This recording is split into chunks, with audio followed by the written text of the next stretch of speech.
Hi friends, welcome to another video. My name is Julie if you're new here, and today I'm going to show you my physical TBR.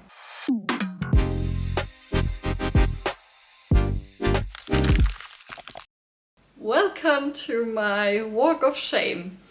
This is all of the books that I have accumulated over time and that I haven't gotten to yet.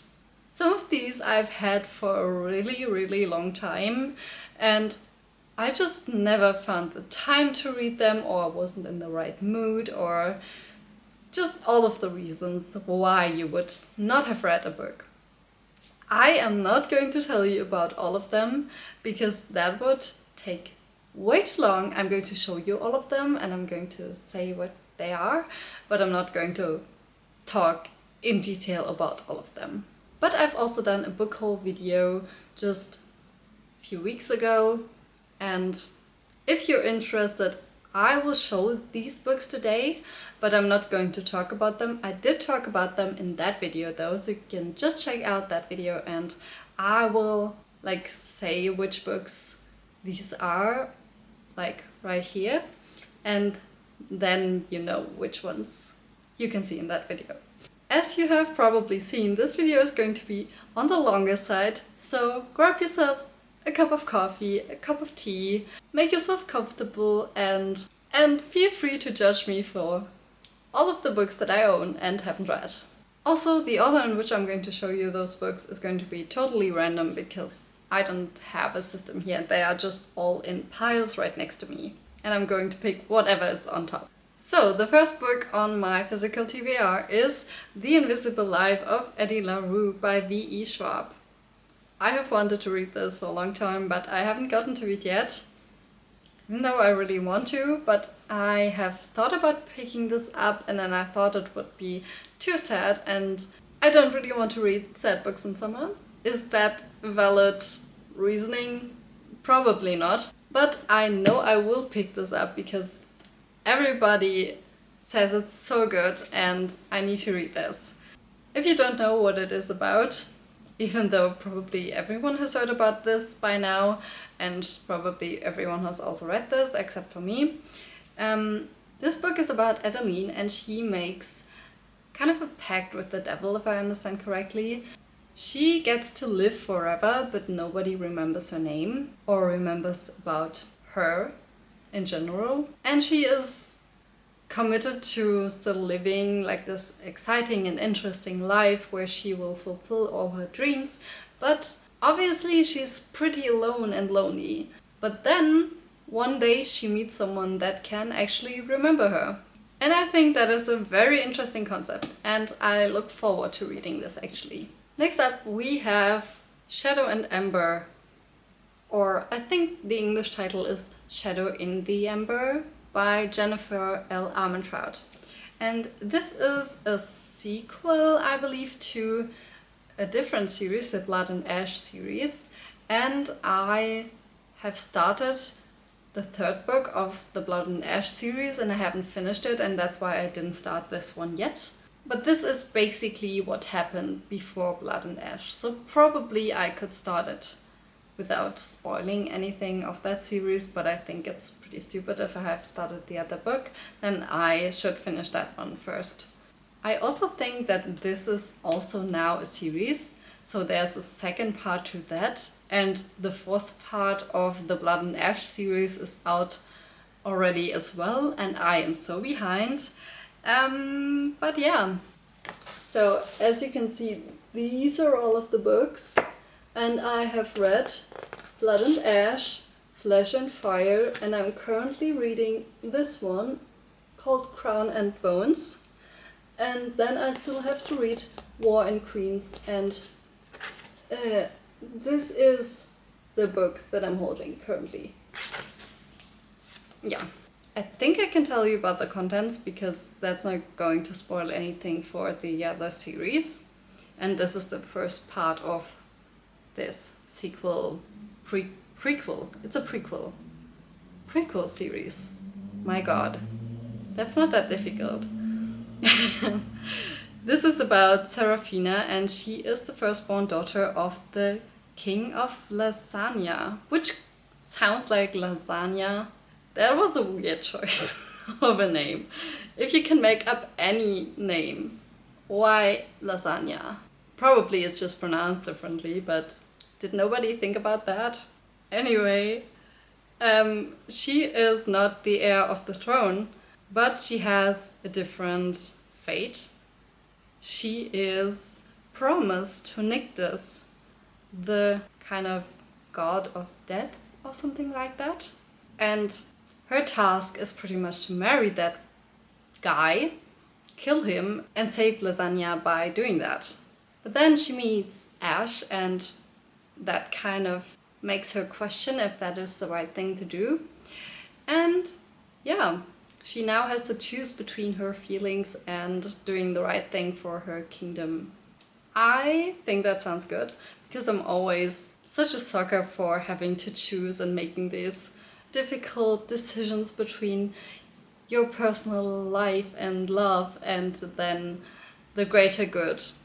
Also, the other guy is called Ash, and the first book was called Blood and Ash. I don't know if that has anything to do with each other, because I've also kind of forgotten all of the contents of the 3 books.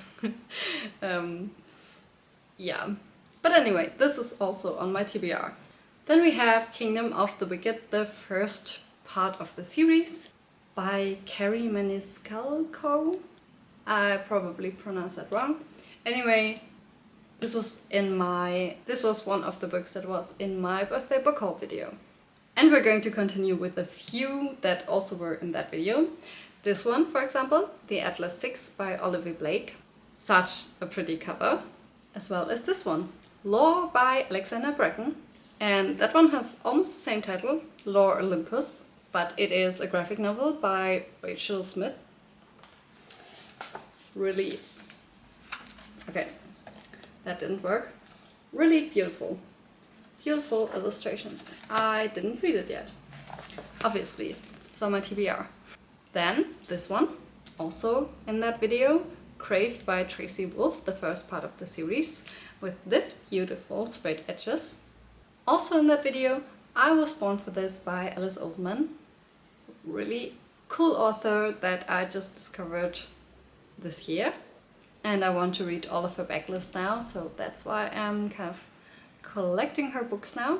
That's why we have another one by her, Loveless, also by Alice Oldman.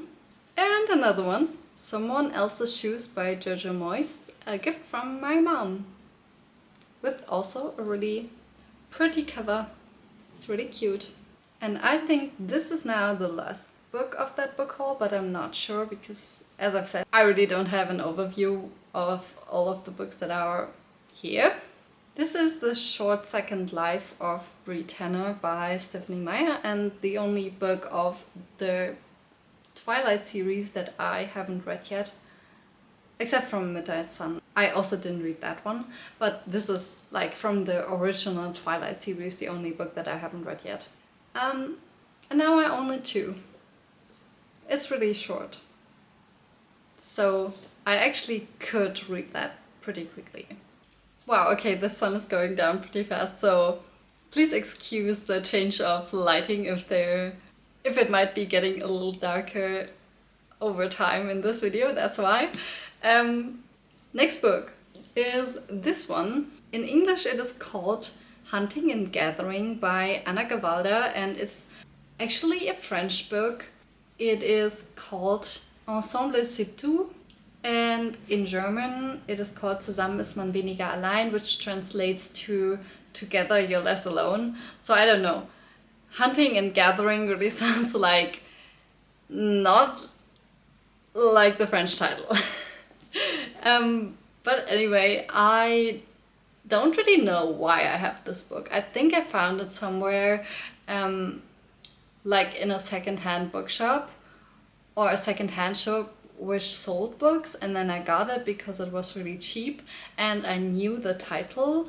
Yeah, and from what I remember before buying this was that I thought this book is giving me Sally Rooney vibes, and that is why I have it now, and I don't know. But I know nothing about the content or anything about the book really, so that's why I haven't read it yet. But there's also a film, so it's a popular book.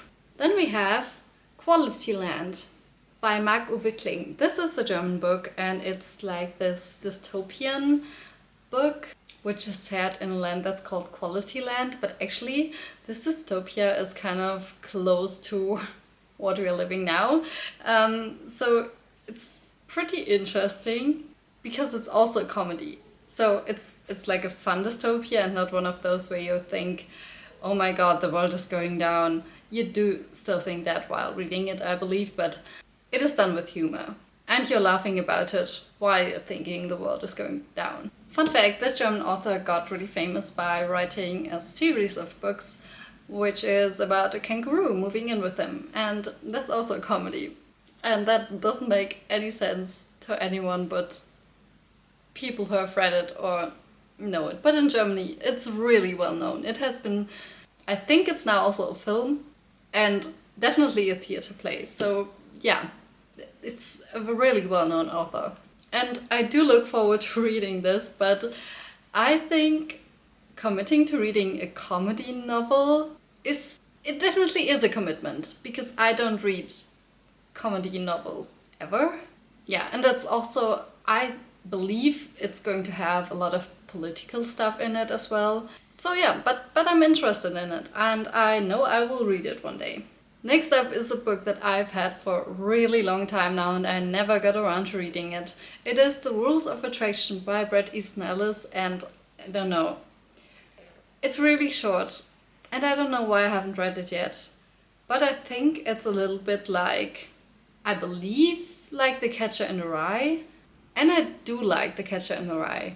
And this book is about like college students and the pressure of being cool and stuff like that. So it's really about society, and just one of those novels where it's really not a lot of plot, or like not this one storyline that gets told, but it's more like this little piece of their life that gets told, if that makes any sense.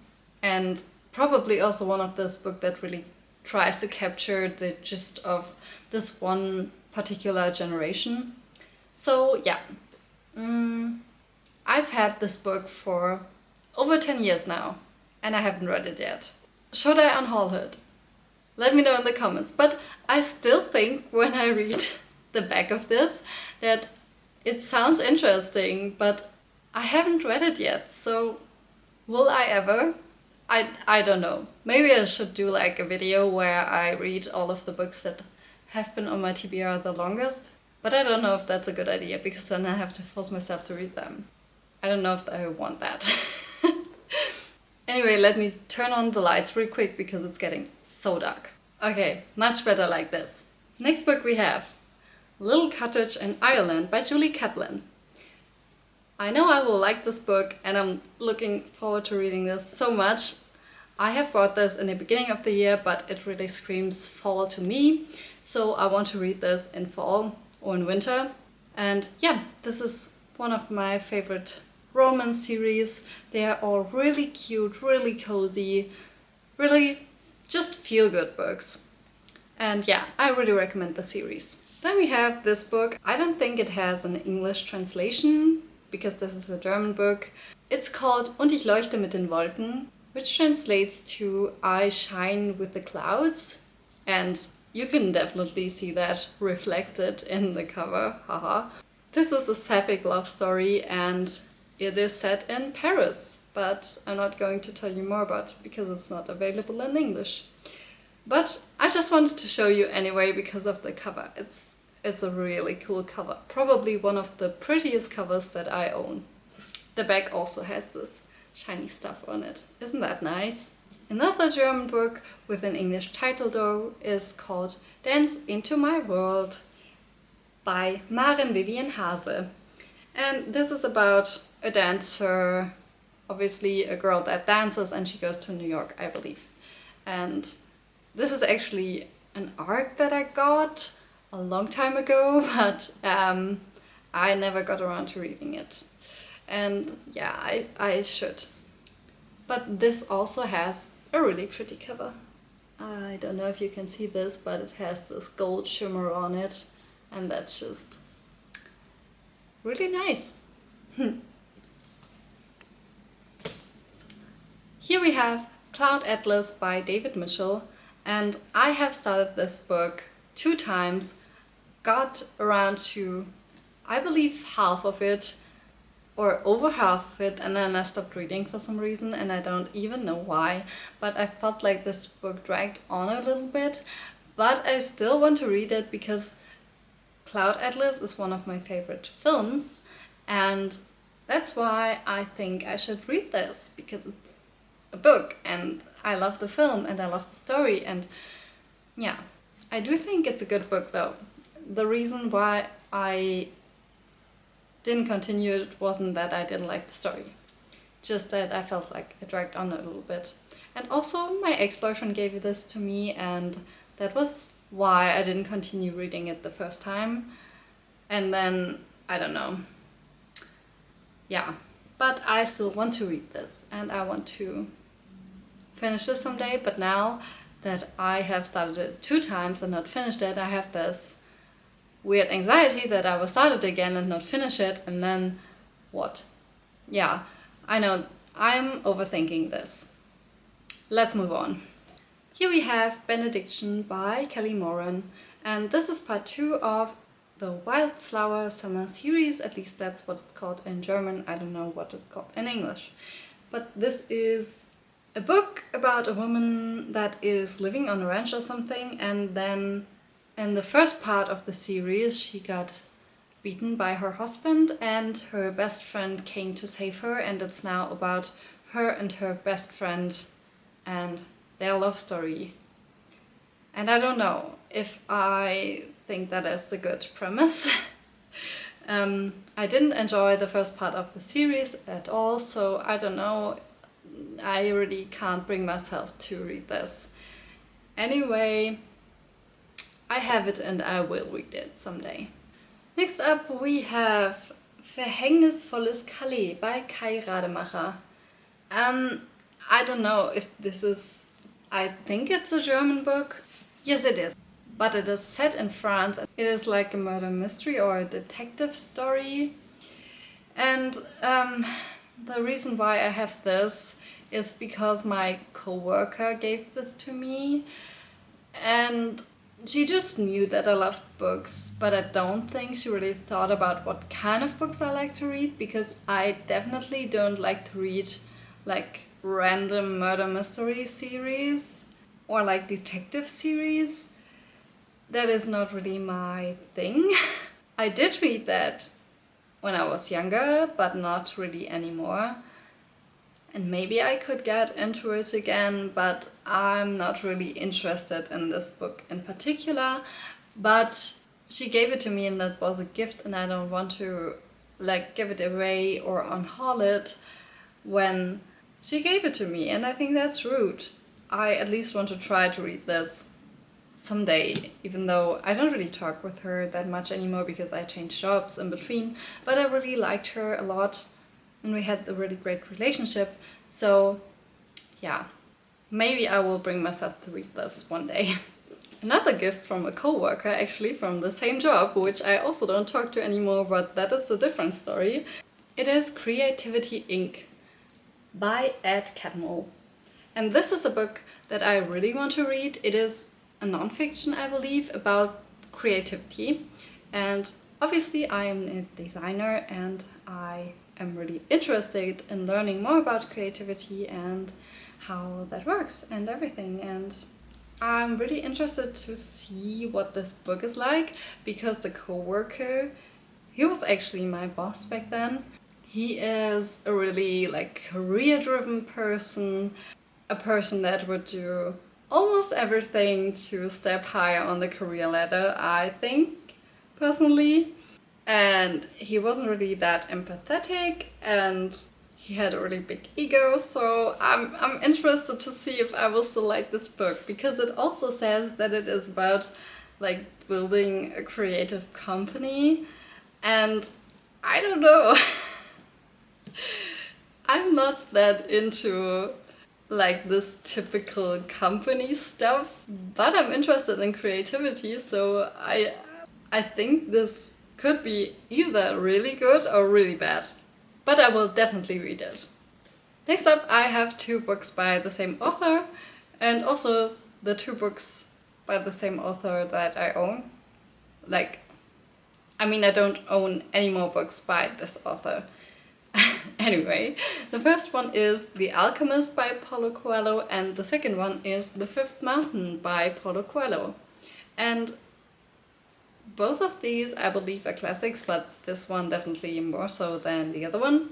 The Alchemist is one that is really, really well known, and I think Paulo Coelho is known for his really philosophical writing, and both of these also have deep, like, religious metaphors in them or storylines in them, and yeah, I'm interested in these. The only thing that really bothers me is that I now have this one, which is an English book and like this anniversary edition, and then I have this one, which is a German edition by this one really well-known publishing house for like classical novels, and they don't match. And I bought this one first because it was also one of those really cheap, I think it was 50 cents or something, in one of those second-hand stores. And this one I bought because I really like this edition. And I just forgot that I had this one and that they don't match. And now I have this. It doesn't really matter. I'm just not going to put them next to each other on the bookshelf. But I have another book that is from the same publishing house. I'm going to show you that next. See? These 2 match. Almost match. This is John Irving's Owen Meany, and this book is also one that I got for really cheap. I actually got this for free. I found this at one of those, like, I don't know if you know this, but there are these little libraries that are just standing somewhere in the city, and you can bring your books there and you can take some books there, and it's just for free, so you can trade books. You don't have to bring one, you can just take one, or you can just bring some and not take, yeah. You understand the concept. Anyway, I found this there. I don't know much about this except for that I saw it's a classic, and I thought, like, of course I'm going to read classics. I'm going to be, I don't really know what I was thinking. I don't read that many classics. And this is rather a big one. Well, now I have this, and I think I'm going to read this one day. So yeah, I have this in my collection now. Speaking of classics, there is this collection. It's called Bloomsbury Modern Classics. And when I got The Song of Achilles by Madeline Miller, I found that edition online, and I thought it was so beautiful and pretty that I bought it and read it. And I loved that book so much. And then I thought, all of these books have the same layout and design, and they are really pretty, and I should collect them. That is why I bought 2 more of this collection, but I haven't read them yet. So maybe that was just really impulsive decision that wasn't that thought through, but they are really beautiful, and I know that I'm definitely going to read this one, because this is like a dark academia book from what I have read online. It is called Jonathan Strange and Mr. Norrell by Susanna Clarke, and Susanna Clarke has also written Piranesi, which is also really well known on booktube and book talk and everything. So I think this is an interesting author, and I have already started this story one time, and it was really good. I like the writing a lot. It is about magic, and it is set in England, and I like both of these things, but this is the book. Can you guess why I didn't finish this? This book is as big as my head. I just don't have the time for that right now. Like, what is that? Was that really necessary? I don't know, I haven't read it yet. I can't really tell if there's any book where it would be necessary to make it that long. It has over 1,000 pages. Oh well, I hope it's worth it when I finally decide to read it. Anyway, there are more titles of this available, and focus. See, these are all of the covers and they look so good. They are so pretty. I kind of still want to buy all of these. And I also do own this one, which is Fugitive Pieces by Anne Michaels. And I don't even know what this is really about. It says Jacob Byeeee is 7 years old when he is rescued from the ruins of a buried village in Nazi-occupied Poland. He is the only one of his family to have survived the invasion. Adopted by his savior, the Greek geologist Athos, Jacob must steel himself to excavate the horrors of his own history. That doesn't really tell me that much. I did read that before, but that is why I don't really know what it is about. But it sounded interesting, but still, this book gives me the vibe that it's going to be sad, which is why I didn't read it yet. And maybe that should tell me something about my reading habits and should mean that I don't buy sad books, but I still do because sometimes I really want to read them. More classics. Pride and Prejudice by Jane Austen.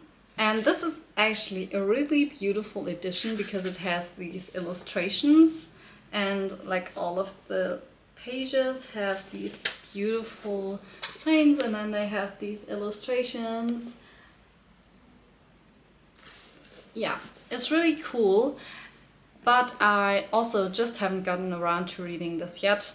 I still think this is one of the classics that I really look forward to reading. And yeah, I actually own this book twice. Do not ask me why. I also got sent this as an ARC and then I didn't get it. I didn't receive it in the time frame that they said I would. And then I asked them like, can you tell me about this book? And then they just sent me a second copy and then they both arrived and now I have two, which is unnecessary, but yeah, I don't really know what to do with the other one. But I'm definitely looking forward to reading this, hopefully next year. Another one that is a classic, you could say, it's The Hobbit by J.R.R. Tolkien. And this is a book that I took with me when I moved out from home. So it's actually my mom's, but she has never asked me about it, so it's mine now. And yeah, I think I wanted to read all of these one day, but I don't own the other Lord of the Rings books, and I don't know if I will ever read them. So another one where I don't really know why I own this.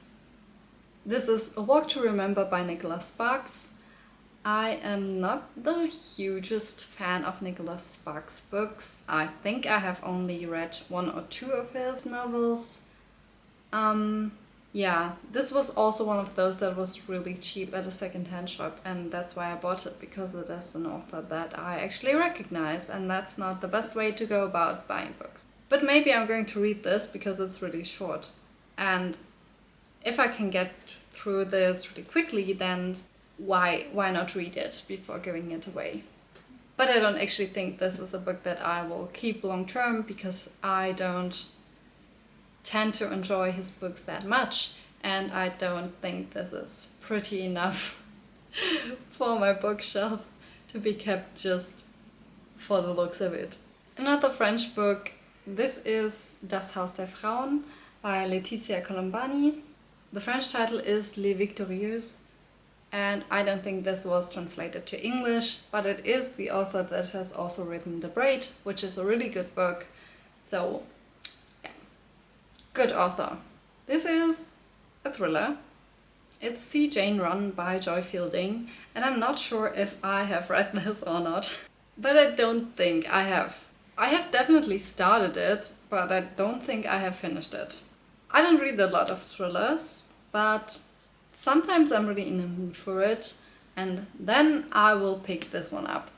And actually I know that Joy Fielding is a good author because my mom reads a lot of her books. My mom's really into thrillers, and I know that I will give this book to my mom after I have finished it. So yeah, I should really probably read this soon. This is a book that I bought because of the hype. It's The Traitor's Kiss by Aaron Beattie, and I saw this a lot on Instagram and I thought the cover was so pretty and the story sounded so good, but I started reading it and I thought the storyline was really boring and I just couldn't bring myself to finish it last summer, and I thought maybe it's just not the right mindset that I'm in or not the right mood that I'm in, so I still kept it and I will try to read this again another day when I'm more in a historical fiction mood, maybe. I don't know if that will ever be the case, but maybe it will.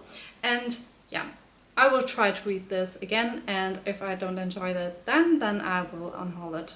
Then I have this book, which I don't know if this is translated to English. I tried to look it up, but I didn't find it. It is called Die Buchhandlung der Wünsche by Shinsuke Yoshitake, and it translates to the bookshop of wishes, and it's this really cute children's book, I believe, which has a lot of illustrations about books and bookshops, and yeah, it's really cute. And we actually got this at uni when this publishing house came to visit us there, and they all gave us one of their books as a gift, which was so kind. It is a really good publishing house. They have the best books about graphic design and stuff, so yeah, I really like this. I really like this, and I really like how thoughtful everything about this is. And this author definitely has more books that have been translated to English, so definitely check him out because these illustrations are so cute, and I will definitely keep this. If I ever have children, then this will be like the perfect cute book, because even the contents are being framed as a bookshelf. Isn't that cute? And it kind of explains a lot about why books are the way they are, what kind of professions there are that are linked to books, about libraries and bookshops, and just it's all this knowledge stuff about books. So yeah, really glad I have that. Then we have this book, which is also really pretty. Oh my god, this is such a beautiful cover. I love the graphic design on this one, and it is called in English The Miracles of the Namiya General Store. And it is this, I think, magical realism story or something like that. It is about 3 young guys who break into this store, like this general store, and then there is this letter that is being like shoved underneath the door, and they find it, and they have this unbelievable story that takes place throughout the night, and that will change the life of people. So yeah, that definitely sounds interesting. It's an interesting premise, and I love Japanese writing, and yeah, really looking forward to this book as well. Then we have Where the Crawdads Sing by Delia Owens, and I will read this one to you. For years, rumors of the Marsh Girl have haunted Buckley Cove, a quiet town on the North Carolina coast. So in late 1969, when handsome Chase Andrews is found dead, the locals immediately suspect Kaya Clark, the so-called Marsh Girl. But Kia is not what they say. Sensitive and intelligent, she has survived for years alone in the marsh that she calls home, finding friends in the gulls and lessons in the sand. Then the time comes when she yearns to be loved. When 2 young men from town become intrigued by her wild beauty, Kia opens herself to a new life, until the unthinkable happens. And I know there's also a film to this, and Taylor Swift has actually written the song for that, which I really think is so beautiful and really gives off this nostalgic and melancholic vibe. And yeah, I am very interested in that book.